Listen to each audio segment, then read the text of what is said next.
Understanding the HVAC delta T and what a fan limit switch does on your furnace can seriously save you from major headaches and keep your home comfy without breaking the bank. So, the fan limit switch is like the thermostat's sidekick inside your furnace. It's a safety device that keeps an eye on the temperature inside the plenum, the part where hot air collects before it gets pushed through your vents. If things get too hot, it'll shut off the ignition or heat source to stop overheating, which is super important for oil and gas furnaces. Plus, it controls when the blower fan kicks on and off based on temperature, so you're not blasting cold air or wasting energy. If you want your furnace to run smoothly, knowing how this switch works helps you spot problems faster.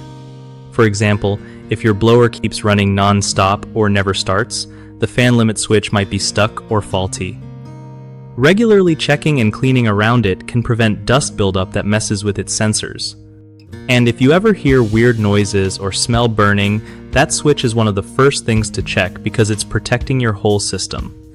One of the biggest mistakes people make with their fan limit switch is ignoring signs of trouble like inconsistent heating or continuous blower operation.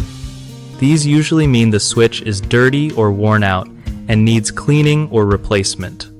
Another common issue is setting the fan limit switch temperature too high or low, which messes with proper airflow and causes your furnace to overheat or underperform.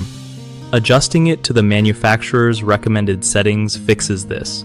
Lastly, not testing the switch regularly can lead to unnoticed failures, so it's smart to test it every heating season to make sure it triggers the blower and shuts off heat at the right temps.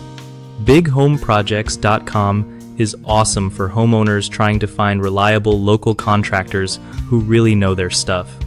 It also helps contractors connect with people who need their services, making home projects way less stressful for everyone.